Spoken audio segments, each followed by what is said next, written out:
नमस्कार साथियों। स्वागत है आप सभी का आपके अपने डिजिटल परिवार यूजीसी नेट गुरुकुल पर। स्टूडेंट्स, आप लोगों के लिए जो दिसंबर के परिणाम रहे काफ़ी आश्चर्यजनक रहे।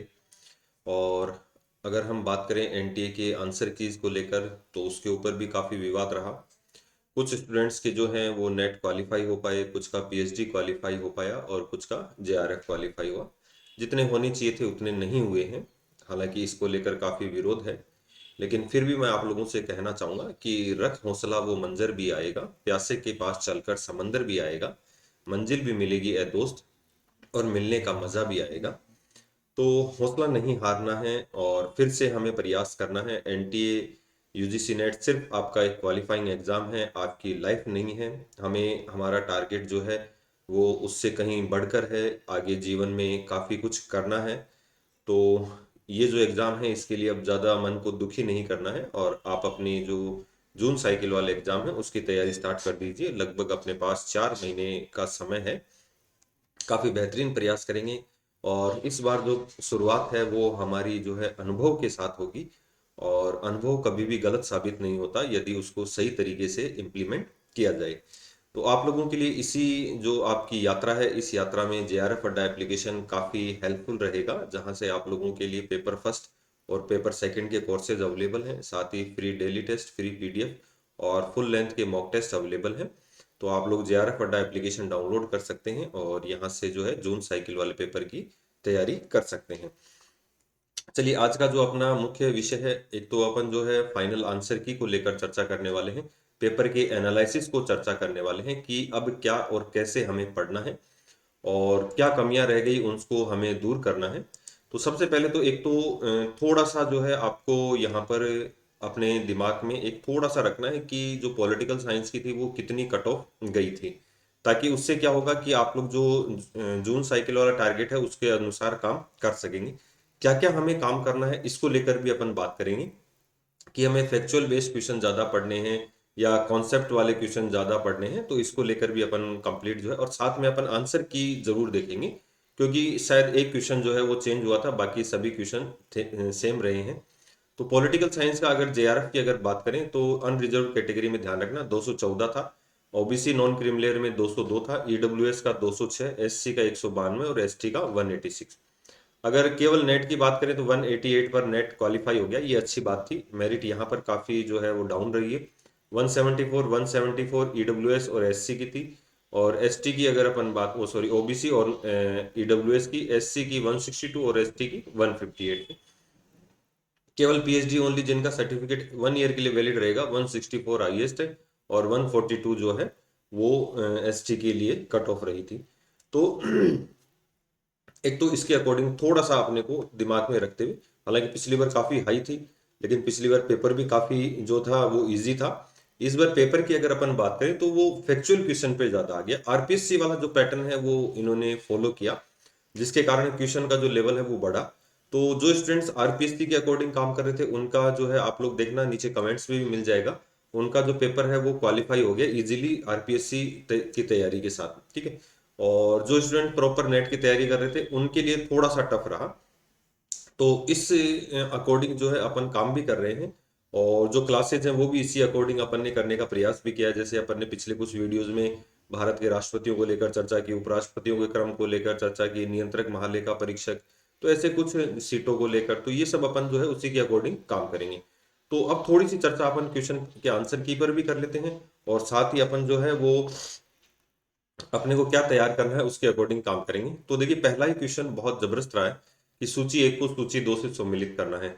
तो इस बार अपन जितनी भी जो तैयारी करेंगे, जितने भी क्वेश्चंस पढ़ेंगे वो इसके अकॉर्डिंग तैयार करेंगे, क्योंकि इस बार ऐसे मिलान वाले क्वेश्चन बहुत ज्यादा आए हैं, मिलान वाले, कथन कारण वाले क्वेश्चंस बहुत देखने को मिले हैं। तो आप लोग जो है उसके अकॉर्डिंग अपने आप को तैयार करना है। इस क्वेश्चन की अगर अपन बात करें, जिसकी क्वेश्चन आईडी 504 थी, सूची एक को सूची दो से मिलाना है। और ये जो क्षेत्रीय संगठन है और उनकी स्थापना से संबंधित जो क्वेश्चन था उसको लेकर अपन चर्चा करेंगे। तो north American free trade agreement, आप लोग जब पढ़ते हैं अमेरिका के बारे में तो अपन इसकी चर्चा भी करते हैं। हालांकि अब तो काफी कुछ परिस्थितियां बदल गई हैं। तो इसका जो राइट आंसर था वो 3 नंबर राइट आंसर था। और जो है north America free trade agreement 1974। देखिए बिल्कुल डायरेक्ट फैक्ट थे यहाँ पर, आप लोगों को कुछ भी नहीं करना था। यदि फैक्ट आते हैं, एक फैक्ट भी आता है तो अपना क्वेश्चन जो है वो इजी हो जाता था। ठीक है। एसोसिएशन ऑफ साउथ एशियाई नेशन इसका 1967। ठीक है। एशिया पैसिफिक इकोनॉमिक कॉरपोरेशन है ये 1989। और Organization for Security and Cooperation in Europe, तो इसका 1973 राइट आंसर हो जाएगा। नेक्स्ट अपन बात करें, जॉन स्टुअर्ट मिल ब्रिटिश संसद के सदस्य कब बने। तो एक और जो है वो फैक्चुअल क्वेश्चन आप लोगों को देखने को मिला। तो जेएस मिल जो 1865 से 1868 तक ब्रिटिश संसद के सदस्य बने। तो काफी मतलब ये अलग डीपली क्वेश्चन भी था। हालांकि जब अपन जेएस मिल को पढ़ते हैं तब वहां पर अपन इनकी चर्चा भी करते हैं कि ये ब्रिटिश संसद के सदस्य रहे थे और अब से अब तक नहीं। ठीक है। बेंथम मिल जो उपयोगितावादी विचारक हैं, अपन यहाँ पर उनको पढ़ते हैं, उपयोगितावादी विचार। चलिए नेक्स्ट क्वेश्चन की अपन बात करें कि वित्तीय बिल को सुनिश्चित करने का अधिकार किसके पास है। तो ये काफी इजी क्वेश्चन था कि कोई, देखिए थोड़ा सा मतलब चेंज कर दिया, कोई विधेयक वित्त विधेयक है, इसका अंतिम निर्णय कौन करता है। तो आप लोगों को बिल्कुल इजीली पता था, ये जो है वो लोकसभा का अध्यक्ष करता है। तो और किसकी पूर्व अनुमति से लोकसभा में पेश होते हैं, तो ये राष्ट्रपति की पूर्व अनुमति से ही लोकसभा में पेश होते हैं। तो अपने को इतना ध्यान रखना है। यहां पर अगर बात करें तो देखिए भारत के मुख्य न्यायाधीश और उनके कार्यकाल पूछे हैं। तो अल्तमश कबीर, जो अल्तमश कबीर हैं, ये सितंबर 2012 से जुलाई 2013 तक। तो ए का देखिए 2, मैंने इसमें कहा ना आप लोगों को यदि एक ऑप्शन भी आता है तो आप इन क्वेश्चंस को बहुत बेहतरीन ढंग से सॉल्व कर सकते हैं। तो अल्तमश कबीर जो है जुलाई 2012 से जुलाई 2013 तक। आर एम लोढ़ा जो है वो कब तक, अप्रैल 2014 से सितंबर 2014 तक। टी एस ठाकुर जो है जनवरी 2015 से जनवरी 2017। और के जी बालाकृष्णन जनवरी 2007 से मई 2010 तक। काफी जो है लंबा कार्यकाल रहा है इनका यहाँ पर, के जी बालाकृष्णन का। तो इस तरीके से अपने को ये क्वेश्चंस याद करने हैं। हालांकि थोड़ा सा टिपिकल रहता है याद करना, लेकिन फिर भी अपने को एक हल्का सा आइडिया रखना है। अभी 2017 के बाद में जो न्यायाधीश बने हैं उनके थोड़े से याद कर लेना क्रम, ताकि अगली बार कोई ऐसा क्वेश्चन आए तो अपने को समस्या नहीं है। नेक्स्ट, ऑस्ट्रेलिया के प्रतिनिधि सभा के सदस्यों की संख्या कितनी है। तो हाउस ऑफ रिप्रेजेंटेटिव है जो अमेरिका ऑस्ट्रेलिया का, उसके सदस्यों की संख्या कितनी है। तो यहाँ पर जो है राइट आंसर हो जाएगा वो 3 हो जाएगा। 150 जो है ऑस्ट्रेलिया की प्रतिनिधि सभा की सदस्यों की संख्या है। नेक्स्ट, शीत युद्धोत्तर कालीन घटनाओं की पहचान करनी है। तो ये देखिए ये आरपीएससी का पैटर्न है। यहाँ पर आप लोगों को 5 ऑप्शन ये दे दिए और इन 5 में से फिर 4 कुछ अलग अलग चुनने के ऑप्शन और दे दिए। तो ऐसे क्वेश्चन जो है वो काफी स्टूडेंट्स के लिए जो है टफ भी रहते हैं, और अगर नहीं पढ़ा तो उनके लिए समस्या हो जाती है। ठीक है। तो 56 नंबर का जो क्वेश्चन है वो यहाँ पर देखेंगे। चीन वियतनाम युद्ध नहीं हो जाएगा, अलग हो जाएगा। इराक और ईरान युद्ध ये भी नहीं हो जाएगा। ठीक है। दक्षिण अफ्रीका में रंग भेद की समाप्ति बिल्कुल शीत युद्ध के बाद की। अफगानिस्तान में तालिबान सेकंड सत्ता में आया। भारत और पाकिस्तान के बीच कारगिल युद्ध। तो देखिए शीत युद्ध तो समाप्त हो गया था 1991 में। तो यहाँ पर अगर बात करें तो ये 1990 जो है 9 की घटना है। तो शीत युद्ध के बाद की घटनाएं कौन कौन सी, सी डी और ई, ये तीनों क्या हो जाएंगे यहाँ पर सही हो जाएंगे। ठीक है। क्वेश्चन नंबर 57 की अगर बात करें, देखिए कथन और कारण वाले क्वेश्चन आ गए हैं आप लोगों के लिए कि द्वितीय विश्व युद्ध की समाप्ति के बाद शीत युद्ध शुरू हुआ। अपने को पता है 1939 से 1945 तक जो है वो सेकेंड वर्ल्ड वॉर चला, और 1945 से 25 दिसंबर 1991 तक जो है वो शीत युद्ध चला था। दो महाशक्तियों के बीच में, दो गुटों के बीच में, दो विचारधाराओं के बीच में। पूरा विश्व 2 गुटों में विभाजित था। एक संयुक्त राज्य अमेरिका नेतृत्व में पूंजीवादी गुट था और दूसरा सोवियत संघ के नेतृत्व में साम्यवादी गुट था। बिल्कुल ये दोनों क्या हो जाएंगे, सही हो जाएंगे। तो 57 का जो है वो 1 नंबर राइट आंसर हो जाएगा। नेक्स्ट अपन बात करें किस कानून के द्वारा भारत में आधुनिक पुलिस नौकरशाही की जो है वो नींव रखी गई थी। तो ये ध्यान रखना, इंडियन काउंसिल एक्ट 1861 में। ये डीपली क्वेश्चन था यहाँ पर। 1861 में जो है वो इसकी नींव रखी गई थी। नेक्स्ट अपन बात करें लोकायुक्त और उप लोकायुक्त अधिनियम, और कब कौन सा अधिनियम जो है वो जारी हुआ था, उसका क्वेश्चन यहाँ पर पूछा है। तो जो ये वाला क्वेश्चन है इसका आंसर चेंज हुआ था। ठीक है। एकमात्र ऐसा क्वेश्चन है जिसका आंसर जो है फाइनल आंसर की में चेंज हुआ था, और पहले शायद इसका 1 नंबर या 2 नंबर मांगा था, और अब इसका जो है वो 4 नंबर। महाराष्ट्र में बिल्कुल 1971, उत्तर प्रदेश में 1975, हिमाचल प्रदेश में 1983 और पंजाब में 1996 में। नेक्स्ट अपन बात करें कि ये भारतीय संविधान के अनुच्छेद और उनकी विषय वस्तु है। तो देखिए एक वीडियो मैं आप लोगों के लिए लेकर आऊंगा भारतीय संविधान के 395 जो आर्टिकल है उनको। तो उस 395 आर्टिकल्स में से है ना, आप लोग देखना, उसमें अपन ने जो 243 ए से लेकर ओ तक कंप्लीट करवाए हैं और 243 पी से लेकर जेड जी तक कंप्लीट करवाऊंगा। ठीक है, तो ये जो क्वेश्चन था यहाँ पर जो है वो स्थानीय स्वशासन से संबंधित था, और स्पेशली अगर मैं बात करूं तो नगरीय निकायों से संबंधित था। ठीक है, तो ये नगरीय वार्ड समितियों का गठन, नगर पालिकाओं की सदस्यता और उनकी अहर्ताएं। तो इसका जो राइट आंसर था वो ये था। ठीक है, तो 243 जेड एफ में तो विद्यमान विधियों और नगर पालिकाओं का बना रहना।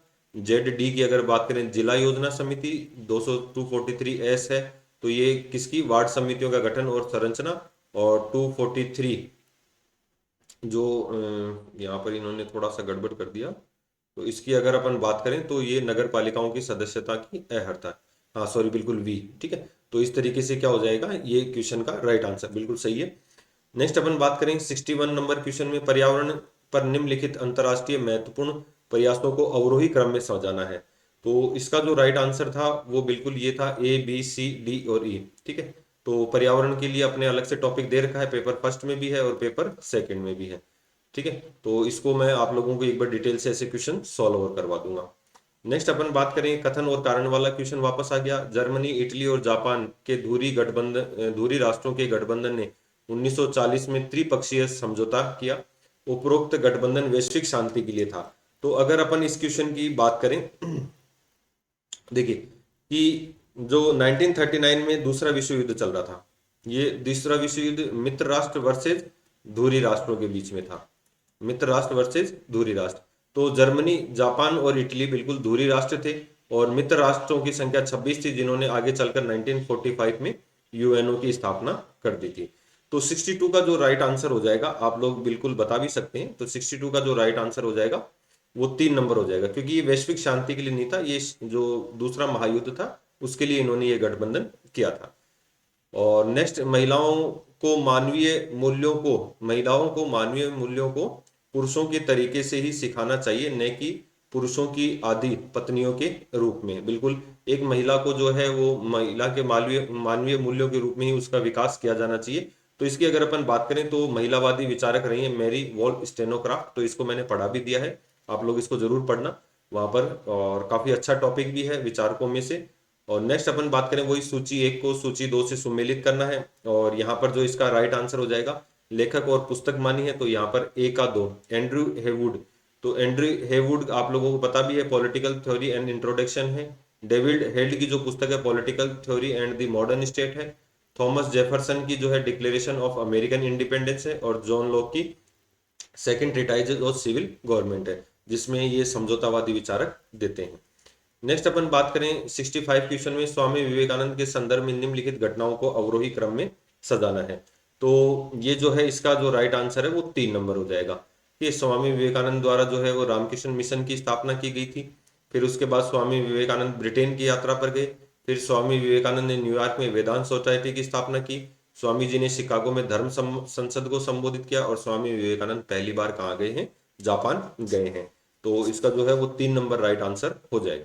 नेक्स्ट अपन बात करें 66 क्वेश्चन में, प्रथम प्रशासनिक सुधार आयोग कब स्थापित किया गया था। तो ये तो डायरेक्ट आंसर था, 5 जनवरी 1966 में प्रथम प्रशासनिक सुधार आयोग जो है ये, इसके प्रशासनिक सुधारों के बारे में भी अपन जो है वो डिटेल से पढ़ लेंगे, क्योंकि काफी क्वेश्चन यहाँ से पूछे जाते हैं। तो 5 जनवरी 1966 को ये क्वेश्चन ये यहाँ पर स्थापित हुआ था। नेक्स्ट अपन बात करें कि 1961 में एच.एन. सान्याल की अध्यक्षता में एक विशेष समिति की स्थापना किस पर विचार करने के लिए किया गया था। तो ये था सर्वोच्च न्यायालय की अवमानना से संबंधित कानूनों पर विचार करने के लिए। तो यदि आप कानून नहीं मानते हैं, सर्वोच्च न्यायालय के आदेशों का पालन नहीं करते हैं, तो इसके लिए आपको दंड दिया जाएगा। तो 1961 में एक कमेटी बनी थी, एच.एन. सान्याल। नेक्स्ट अपन बात करें 68 नंबर क्वेश्चन, तो डिस्ट्रिक्शन की अवधारणा शामिल है। तो ये जो है ये उत्तर आधुनिकतावाद में है।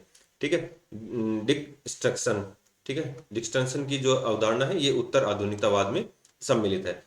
किस मध्यावधि चुनाव के द्वारा इंदिरा गांधी विधानसभा और लोकसभा चुनावों को जो है वो साथ करने की परंपरा तोड़ दी थी। तो इसका जो है वो 1971 हो जाएगा, 1971 हो जाएगा। देखिए 1964 में जो है वो जवाहरलाल नेहरू की मृत्यु हो गई थी। फिर अपन 1966 की बात करें तो जो है लाल बहादुर शास्त्री जी की मृत्यु हो गई थी। इंदिरा गांधी प्रधानमंत्री बनी, लेकिन जो है इनके विरोधी बढ़ते गए, तो इन्होंने अपने आप को साबित करने के लिए जो है 1970 में समय से पूर्व लोकसभा विघटित कर दी थी, और विघटित कर दी और दोबारा चुनाव करवाए थे। तो 1971 में जो इन्होंने गरीबी हटाओ के नारे के साथ जो चुनाव लड़ा था, तो वो काफी इंपॉर्टेंट हो जाता है। ठीक है, तो ये मध्यावधि चुनाव कौन सा, 1971 में। तो नेक्स्ट अपन बात करें क्वेश्चन की। सेंट्रल लेजिस्लेटिव असेंबली के डिप्टी स्पीकर जिन्हें स्वतंत्रता पूर्व डिप्टी प्रेसिडेंट के रूप में भी जाना जाती थी की पहचान करें। तो 70 नंबर क्वेश्चन का जो है वो देखिए, सेंट्रल लेजिस्लेटिव असेंबली के डिप्टी स्पीकर जिन्हें स्वतंत्रता पूर्व डिप्टी प्रेसिडेंट के रूप में भी जाना जाता था, इनकी क्या करनी है, पहचान करनी है। तो ये भारत में जो है पहले जो स्थापित हुई थी सेंट्रल लेजिस्लेटिव असेंबली, ठीक है, तो उसकी अपन बात कर रहे हैं। तो इसका जो राइट आंसर हो जाएगा सच्चिदानंद सिन्हा, HS गौर और अखिल चंद्र दत्ता। तो 70 नंबर क्वेश्चन का जो है वो 1 नंबर यहाँ पर राइट आंसर हो जाएगा। नेक्स्ट अपन बात करें, किस वायसराय ने स्थानीय प्रशासन से संबंधित प्रस्ताव पास किया, जिससे नगरीय स्थानीय शासन की भारत में जो है प्रजातांत्रिक रूप से शुरुआत हुई थी। ठीक है, तो एक तो आप लोग यहाँ पर ध्यान रखना किस वर्ष पूछा है वैसे तो यहाँ पर, तो अपन जो है वो लॉर्ड रिपन को भारत में जो है स्थानीय स्वशासन का जनक कहा जाता है, और 1882 इसका जो है वो राइट आंसर हो जाएगा। 72 नंबर क्वेश्चन की बात करें कि राज्य और उसकी राज्यसभा और लोकसभा की सीटें पूछी हैं। जैसे अपन राजस्थान में बात करें तो राजस्थान में 10 तो राज्यसभा की हैं और 25 क्या हैं, लोकसभा की। कई बार टोटल में पूछ लेता है कि राजस्थान से कितने सांसद है, तो 35 जो है वो राइट आंसर हो जाता है। तो इसका जो राइट आंसर है वो 3 नंबर राइट आंसर है कि पश्चिम बंगाल की जो है वो 16 और 42 है, कर्नाटक की तमिलनाडु की जो है वो 18 और 39 है, ओडिशा की अगर अपन बात करें 10 और 21 है, और कर्नाटक की अगर अपन बात करें 12 और 28 है। नेक्स्ट अपन बात करें संसदीय प्रारूप के सरकार की विशेषताओं की पहचान कीजिए। तो इसको इनडायरेक्ट आप ऐसे भी पढ़ सकते हैं कि संसदीय शासन की क्या क्या विशेषताएं होती हैं। तो देखिए, सामूहिक उत्तरदायित्व होता है, बिल्कुल। निचले सदन का भंग होना संभव है, बिल्कुल। प्रधानमंत्री का नेतृत्व होता है, राष्ट्रपति के पास नाम मात्र की शक्तियां होती हैं, जनता द्वारा राष्ट्रपति का अप्रत्यक्ष चुनाव होता है। तो ABC, ये काफी मुझे इजी क्वेश्चन लगा यहाँ पर, ABC इसका राइट आंसर हो जाएगा। नेक्स्ट अपन बात करें कि किस दिन ट्रिपल इंटेटे ने ओटोमन साम्राज्य के द्वारा किए गए आर्मेनियन जनसंहार की आलोचना की एवं इसे मानवता एवं सभ्यताओं के खिलाफ जो है अपराध बताया। तो एक तो आप लोग कमेंट करके बताना कि ये वाला क्वेश्चन किस टॉपिक से पूछा गया है। ठीक है, 74 नंबर जो है वो क्वेश्चन किस टॉपिक से पूछा गया है, तो इसको आप लोगों को कमेंट करके बताना है। इसका जो राइट आंसर था वो 24 मई 1915। ठीक है, ओटोमन साम्राज्य वाला।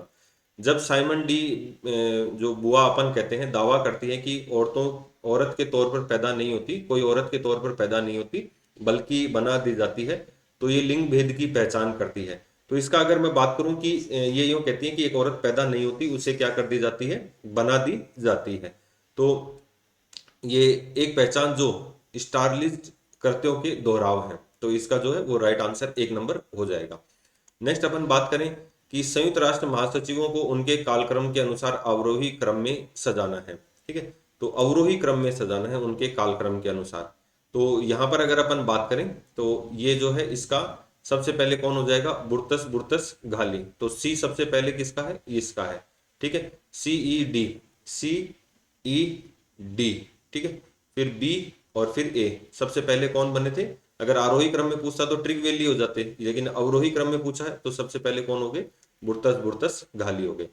नेक्स्ट अपन ये आप लोग 12th की किताब में जो है वो पूरा डिटेल दे रखा है, इसको NCERT की किताब में वही कथन और कारण वाला क्वेश्चन वापस आ गया है। और यहाँ पर अपन अगर बात करें 1941 में यूगोस्लाविया, ग्रीस और संयुक्त संघ पर जर्मन आक्रमण से पूर्वी मोर्चा खुला, बिल्कुल। और द्वितीय विश्व युद्ध की शुरुआत में एशिया में नाजी विस्तारवाद जोड़ा है। तो एशिया में नाजी विस्तारवाद का तो कोई मतलब ही नहीं था, ये तो जर्मनी से मतलब था। तो 77 का A जो है वो सही है और R क्या नहीं है, सही नहीं है। ठीक है, तो नाजीवाद जो है वो हिटलर की देन है, इटली में, हिटलर, और कहाँ पर, इटली में। ठीक है, नेक्स्ट क्वेश्चन की अगर अपन बात करें कि भारत के निम्नलिखित वित्त आयोगों के नियुक्त अध्यक्षों को उनके कालक्रमानुसार अवरोही क्रम में सजाना है। तो वर्तमान में आप लोग ध्यान रखना, एक तो 16वां वित्त आयोग अपने को पढ़ना है, ठीक है, ये मैं आपको पढ़ा भी दूंगा। 16वां वित्त आयोग, इसकी प्रमुख सिफारिशें क्या क्या थी, क्योंकि ये क्वेश्चन काफी बार पूछता है, तो इसको लेकर भी जो है अपन ढंग से तैयारी करेंगे। तो 78 का जो है वो राइट आंसर 4 है। 78 का जो राइट आंसर है 4 है, कि कालक्रमानुसार अवरोही क्रम में जचाना है। तो यहाँ पर YV चौवर्णा है, फिर अगर अपन बात करें JM सेलट है, फिर उसके बाद अपन बात करें AK चंदा है, फिर अपन बात करें महावीर त्यागी है, और फिर ब्रह्मानंद रेड्डी है। नेक्स्ट अपन बात करें 79 नंबर में, निम्नलिखित वैश्विक क्षेत्रीय संगठनों को उनकी स्थापना वर्षानुसार आरोही क्रम में क्या करना है, सजाना है। तो 79 का जो है वो राइट आंसर क्या हो जाएगा, इसका C राइट आंसर हो जाएगा। पहली बात करें बेनेल्कस इकोनॉमिक यूनियन है, फिर लैटिन अमेरिकी इंटीग्रेशन एसोसिएशन है, फिर गल्फ ऑफ कॉरपोरेशन काउंसिल है, ब्लैक सी इकोनॉमी, ये सबसे लास्ट में हो जाएगा, अरब मगरेब यूनियन और ब्लैक सी इकोनॉमी ऑपरेशन। तो ये इनके, अगर आपको कालक्रम याद है तो ही ये क्वेश्चन अपन ऐसे सोल्व कर सकते हैं। ये इनके कालक्रमानुसार जो है इनको आरोही क्रम में सजाना है। तो इसका भी राइट आंसर जो है वो 4 हो जाएगा, CDEBA। सी जो पहले हैं, हीरालाल जे कानिया, CDHLM शर्मा, CDE, ठीक है, तो M अहमदी, और फिर VN कृपाल और VN खरे, ठीक। तो इसमें अगर आप HL कानिया अगर जानते हैं, हीरालाल कानिया सबसे पहले बने थे, तो देखिए अपना आंसर। और नेट की ये क्वेश्चनों की एक खासियत रहती है कि यदि आपको पहला ऑप्शन सही आता है या एक ऑप्शन बिल्कुल कंफर्म पता है, तो लगभग अपना क्वेश्चन क्या हो जाएगा, सही हो जाएगा। नेक्स्ट वापस जो है वो जो है यहाँ पर इनको मैच करने के लिए दिया है कि जो समिति है और किस वर्ष जो है स्थापित हुई थी। तो इसका भी जो राइट आंसर है वो 4 नंबर है, कि जो committee of service condition of municipal employees, तो ये जो बनी थी ये 1965 से 1968 में। रूरल अर्बन रिलेशनशिप कमेटी जो बनी थी वो 1963 से 1966 तक। नेशनल कमीशन ऑफ अर्बनाइजेशन जो बनी थी 1985 से 1988। टैक्सेशन इंक्वायरी कमीशन जो बना था वो 1953 से 1954 तक। नेक्स्ट, किस वर्ष इस्लामिक स्टेट के द्वारा यजादियों का सामूहिक जो है नरसंहार किया गया था, तो ये 2014 में। इस्लामिक स्टेट द्वारा यजीदियों का जो सामूहिक नरसंहार था वो 2014 में हुआ था। किसने संविधान की ड्राफ्टिंग कमेटी को ड्रिफ्टिंग कमेटी कहा था, तो ये भी काफी अच्छा क्वेश्चन पूछा था, और ये नजरुद्दीन अहमद इसका जो राइट आंसर हो जाएगा यहाँ पर। नेक्स्ट अपन बात करें, भिखू पारिक ने बहुसंस्कृतिवाद के संबंध में गहरा अध्ययन अपने किस कार्य में किया, तो इसका जो राइट आंसर हो जाएगा वो 4 नंबर हो जाएगा, री thinking multi culture diversity and political theory. तो देखिए, अगर बहुसंस्कृतिवाद को अपन अंग्रेजी में मल्टी कल्चरलिज्म कहते हैं, तो अगर मुझे तुक्का भी लगाना होता तो ये तुक्का लगाने के लिए अपने पास बेस्ट ऑप्शन था। तो कई बार इस चीज को भी आपको समझना है। और निम्नलिखित संवैधानिक संशोधनों को आरोही क्रम में सेट करना है, तो इसका जो राइट आंसर हो जाएगा वो 1 नंबर राइट आंसर हो जाएगा, ठीक है। दादर एंड नागर हवेली को भारतीय संघ में शामिल किया गया, फिर भारत में गोवा दमन दीव को शामिल किया गया, उसके बाद उच्चतम न्यायालय के न्यायाधीशों की सेवानिवृत्ति 60 से बढ़ाकर उच्च न्यायालय की, शायद ये 15वां जो है संविधान संशोधन। 8वीं अनुसूची में सिंधी को 15वीं भाषा के रूप में, और फिर सबसे लास्ट में जो है भारतीय रियासतों के प्रीवी पर्स को विशेषाधिकार को इंदिरा गांधी ने जो समाप्त कर दिया था शायद 1972 में, ठीक है। तो ये आपका राइट आंसर हो जाएगा। नेक्स्ट अपन बात करें, पूर्व गृह सचिव के पदम नाभ्य के नेतृत्व में भारत सरकार ने पुलिस सुधारों की तीसरी समिति का जो है वो गठन कब किया था, तो ये सन 2000 में जो है वो तीसरी समिति का गठन किया गया था। नेक्स्ट, सितंबर 2000 में भारत सरकार ने किसकी अध्यक्षता में अप्रवासी भारतीयों के मामले पर सुझाव देने के लिए उच्च समिति बनाई थी, तो इसका जो राइट आंसर हो जाएगा ML सिंघवी, जिन्होंने पंचायती राज को संवैधानिक दर्जा देने की बात की थी। 88 का अगर अपन बात करें, फ्रांस की सीनेट की कुल सदस्य संख्या क्या है, तो ये अपने को ध्यान रखना है, 348 जो है सीनेट की कुल सदस्य संख्या है फ्रांस की। नेक्स्ट, भारत के निम्नलिखित मुख्य चुनाव आयुक्तों को उनके कालानुक्रम के अनुसार जो है आरोही क्रम में सेट करना है, तो 89 का जो राइट आंसर हो जाएगा वो 4 नंबर, देखिए, ठीक है। इसमें T स्वामीनाथन है, फिर उसके बाद एस शकधर है, फिर उसके अगर अपन बात करें RVS पेरी शास्त्री है, फिर अगर अपन बात करें MS गिल है, और TS कृष्णा मूर्ति हो जाएगा फिर, ठीक है। तो इस तरीके से जो है वो यहाँ पर 4 नंबर राइट आंसर हो जाएगा। ये मैं आपको एक अलग से वीडियो में करवा भी दूंगा, 16वां वित्त आयोग प्लस जो है मुख्य चुनाव आयुक्त और निर्वाचन आयुक्त। 90 नंबर क्वेश्चन है, पाकिस्तानी संसद ने नवंबर 2025 में सेना अध्यक्षों को आजीवन कानून के शिकंजे से मुक्त कर दिया। ये लेटेस्ट करंट का क्वेश्चन था। और पाकिस्तानी न्यायपालिका काफी कमजोर है। तो देखिए, क्या आपको लगता है कि ये दोनों एक दूसरे से संबंधित हैं? तो संबंधित तो हो ही नहीं सकते, लेकिन क्या है, एक दूसरे की व्याख्या नहीं है। दोनों सही हैं, लेकिन एक दूसरे की व्याख्या नहीं है। कर्नाटक का पहला गैर कांग्रेसी मुख्यमंत्री कौन था? तो इसका राइट आंसर हो जाएगा रामकृष्ण हेगड़े। कर्नाटक का पहला जो है गैर कांग्रेसी मुख्यमंत्री रामकृष्ण हेगड़े। नेक्स्ट अपन बात करें, संयुक्त राष्ट्र संघ की निम्नलिखित घटनाओं को अवरोही क्रम में समझाइए। तो 24 अक्टूबर 1945 यूएनओ की स्थापना हुई थी। और यहाँ से जो है इसका राइट आंसर क्या हो जाएगा? 4 नंबर राइट आंसर हो जाएगा CAEBD। सी, ये ठीक है। संयुक्त राष्ट्र विकास का UNDP। CA, संयुक्त राष्ट्र शांति सेवक साइप्रस भेजे गए। और संयुक्त राष्ट्र के महासचिव यूथांट बने। और कांगो में संयुक्त राष्ट्र संघ की ऑपरेशन की स्थापना। और संयुक्त राष्ट्र संघ का पहला शांति रक्षक सेवा सुएज नहर भेजा गया। तो ये यहाँ पर इसका राइट आंसर हो जाएगा। नेक्स्ट 93 नंबर क्वेश्चन की अगर अपन बात करें, तो इसमें वापस सूची और उसके सम्मेलन से संबंधित क्वेश्चन पूछे हैं। तो यहाँ पर भी जो है वो राइट आंसर जो इन्होंने माना है वो 4 नंबर माना है। ह्यूमन एनवायरनमेंट इन पर संयुक्त राष्ट्र सम्मेलन, तो ये फर्स्ट पेपर से भी आप लोग सोल्व कर सकते हैं। 1972 कन्वेंशन और internal trade and endangered species, तो इसका जो है वो 1973 UN conference on environment and development, तो इसका जो है वो 1992। और the UN climate change conference जो है वो 2009 में हो जाएगा। Next 94 number question, A system analysis of political life, जो पुस्तक है वो किसकी है? तो वो डेविड ईस्टन की है, व्यवहारवाद। A system analysis of political life पुस्तक जो है वो डेविड ईस्टन की है। नेक्स्ट अपन बात करें तृतीय विश्व, जो प्रथम विश्व और द्वितीय विश्व युद्ध के, वो सॉरी, प्रथम विश्व और द्वितीय अगर अपन बात करें तृतीय विश्व शब्द पूंजीवादी प्रथम विश्व या साम्यवादी द्वितीय विश्व के अंतर्गत नहीं आता है। बिल्कुल, ये दुनिया के जो 9 स्वतंत्र राष्ट्र थे उनसे संबंधित था। तृतीय विश्व शब्द 1990 के दशक में उभरा, संभवतः जो है वैश्विक जो वैचारिक असर के कारण था। तो इसका जो है 95 का ए तो सही है, लेकिन आर क्या नहीं है? सही नहीं है, क्योंकि उसी टाइम जो है वो उपजा था। बर्नार्ड बारूचा वगैरह आप लोगों ने पढ़े होंगे यहाँ पर, जो नव विकासशील स्वतंत्र राष्ट्र है। तो इसका ए तो सही है, लेकिन आर क्या नहीं है? सही नहीं है। भौतिक दुनिया और प्राकृतिक संसाधनों को मानवीय जरूरतों एवं हितों के अधीन माना जाए, ऐसा विचार जो है वो किसमें उपयुक्त माना गया है? तो मानव केंद्रवाद में। ठीक है, ये तो इजी क्वेश्चन था यहाँ पर। नेक्स्ट अपन बात करें, 2 अक्टूबर 1959 को नागौर में पंचायती राज व्यवस्था का उद्घाटन जो किया था वो जवाहरलाल नेहरू ने किया था।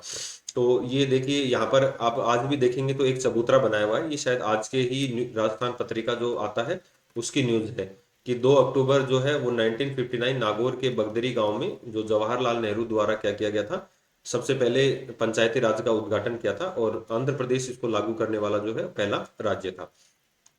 नेक्स्ट अपन बात करें, शीत युद्ध की निम्नलिखित घटनाओं पर विचार करें एवं उसे अवरोही क्रम में जचाना है। तो इसका जो राइट आंसर है वो 4 नंबर राइट आंसर हो जाएगा कि साम्यवादी चीन संयुक्त राष्ट्र संघ में शामिल हो गया था जो 1949 में आजाद हुआ था उसके बाद। फिर अपन बात करें चंद्रमा पर अपोलो 2 उतारा। फिर अगर अपन बात करें 6 दिवसीय युद्ध। फिर अगर अपन बात करें अंतरिक्ष में जाने वाले यूरी गागरिन पहले व्यक्ति बने। और हंगरी पर सोवियत आक्रमण। ठीक है, फिर 99 नंबर क्वेश्चन की अगर अपन बात करें, तो यहाँ पर अगर मैं चर्चा करूं, निम्नलिखित में से किस संविधान संशोधन में भारत में महिलाएं सशक्त हुई? तो देखिए 106वां संविधान संशोधन तो यहाँ पर कंफर्म है, क्योंकि अभी लेटेस्ट है। और महिलाओं को 33% क्या दिया गया है? आरक्षण दिया गया है। तो इसमें ई नहीं है, इसमें ई नहीं है, तो इलिमिनेट हो जाएगा। तो अब अपने पास बचे केवल 2 ऑप्शन, सी, डी और ई, और बी, सी और ई।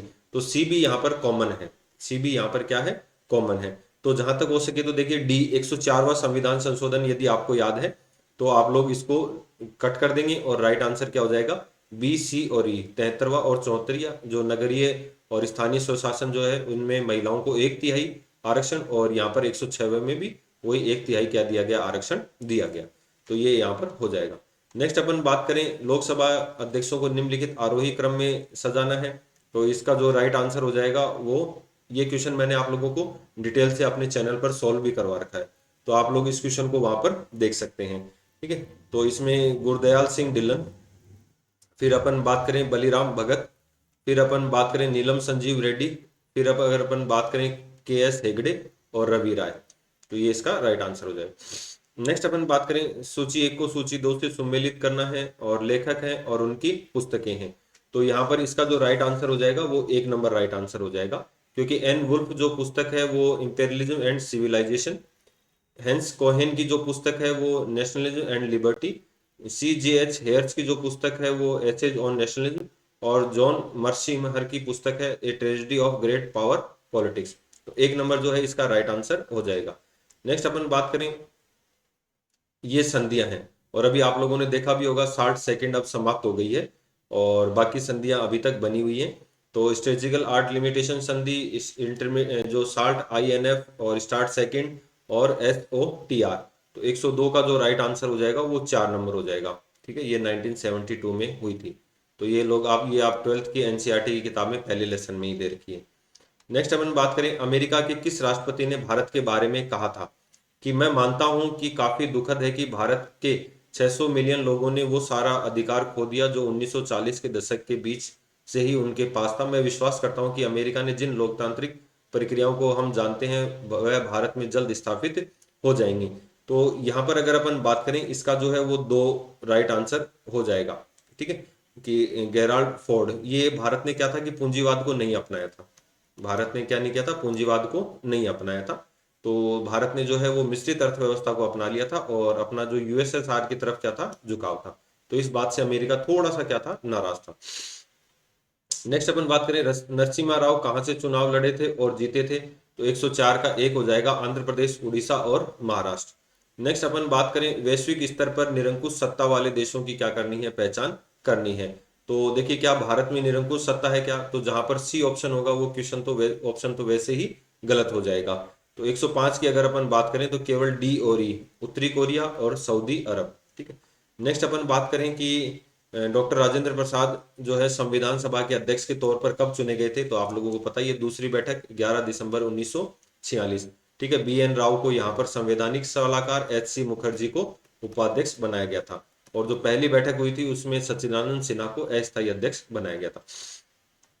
नेक्स्ट अपन बात करें, विनायक दामोदर सावरकर के संदर्भ में निम्नलिखित घटनाओं का आरोही क्रम में सहेजें। तो देखिए, अंबेडकर और दामोदर सावरकर, यहाँ से आप लोगों को हमेशा जो है वो क्वेश्चन देखने को मिलेगा। तो 107 का जो राइट आंसर हो जाएगा वो 3 नंबर हो जाएगा, ये पूरे क्रम से ही A B C D E. ठीक है, सावरकर का देहांत। और किस वर्ष विट्ठल भाई पटेल ने केंद्रीय विधानसभा के लिए जो है वो निर्वाचित हुए थे। तो 108 का जो हो जाएगा वो 4 नंबर राइट आंसर हो जाएगा, 1924। ठीक है, विट्ठल भाई पटेल जो है वो 1924 में जो है वो केंद्रीय विधानसभा के लिए निर्वाचित हुए थे। 109 का अगर अपन बात करें, प्रमुख मानव विकास संकेतक है।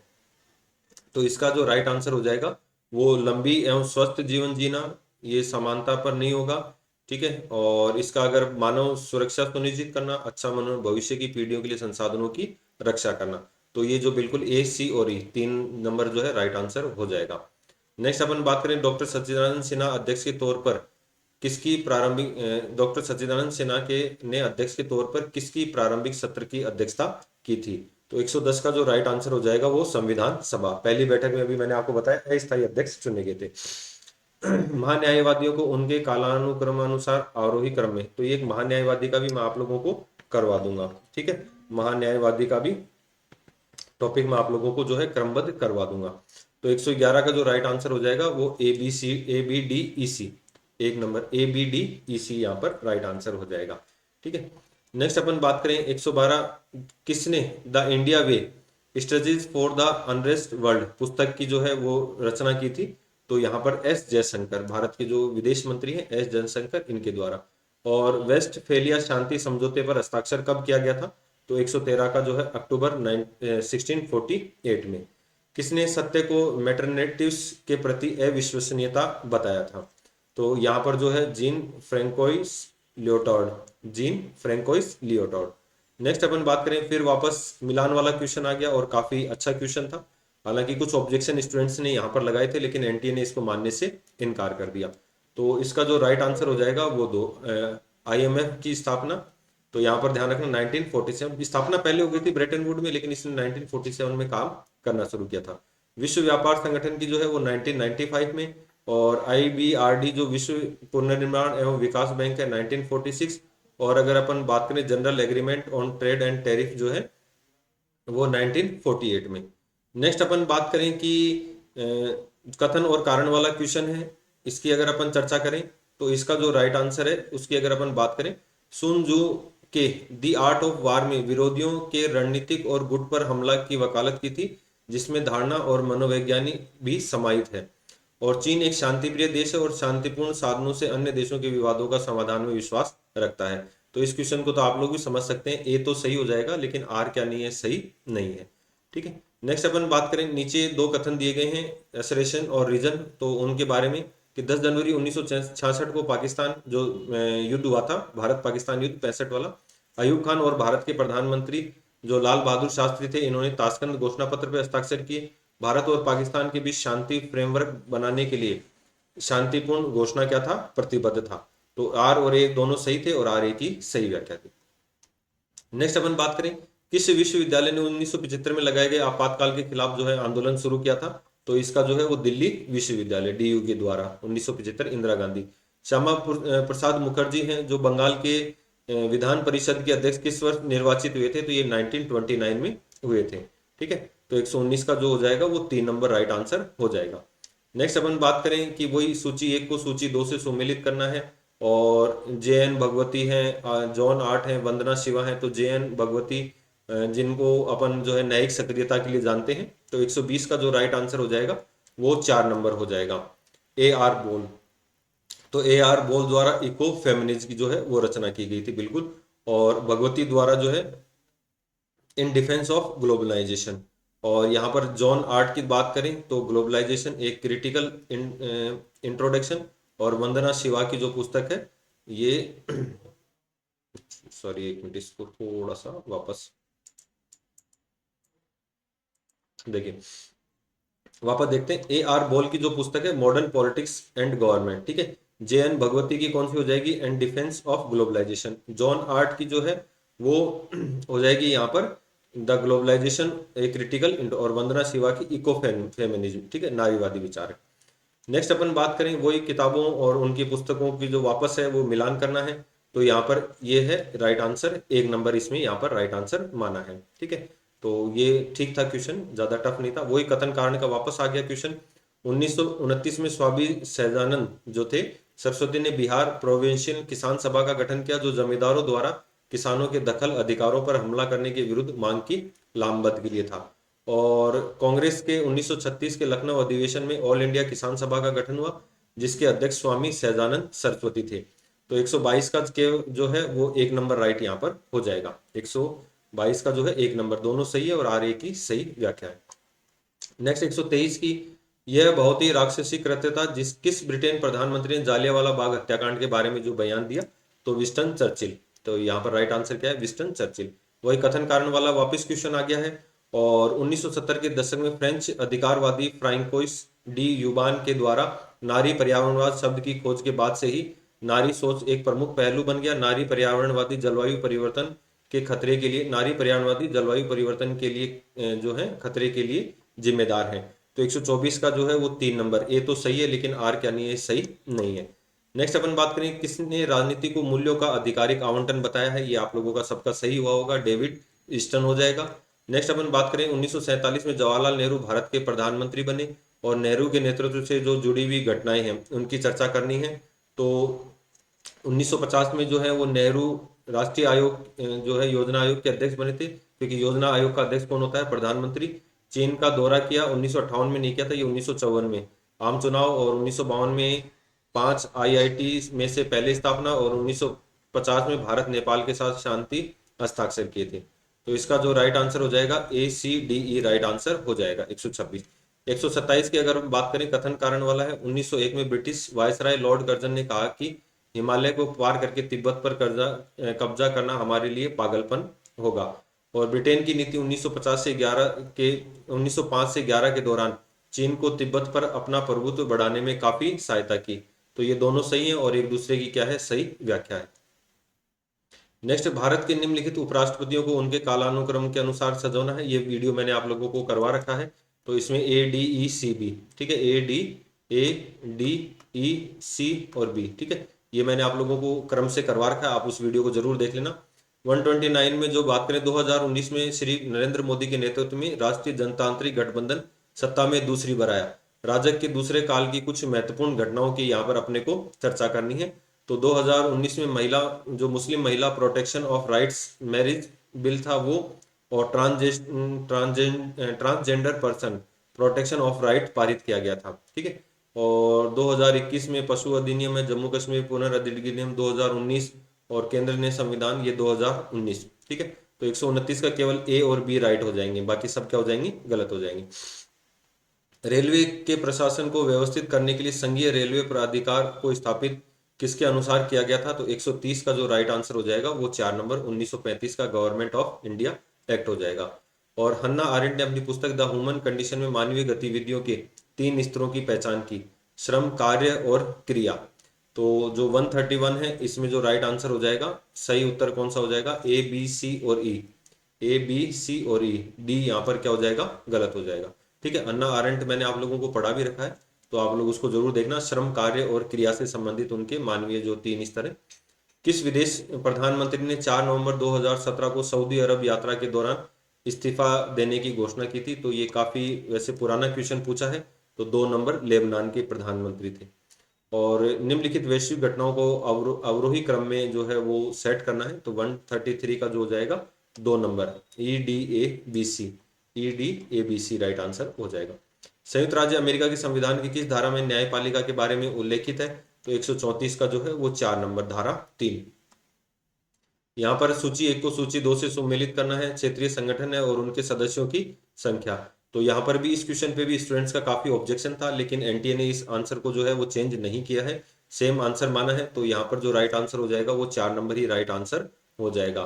ठीक है। इकोनॉमिक कोऑपरेशन ऑर्गेनाइजेशन की 10 है सदस्य संख्या। काउंसिल ऑफ यूरोप की जो है वो 3 नंबर अगर बात करें 47।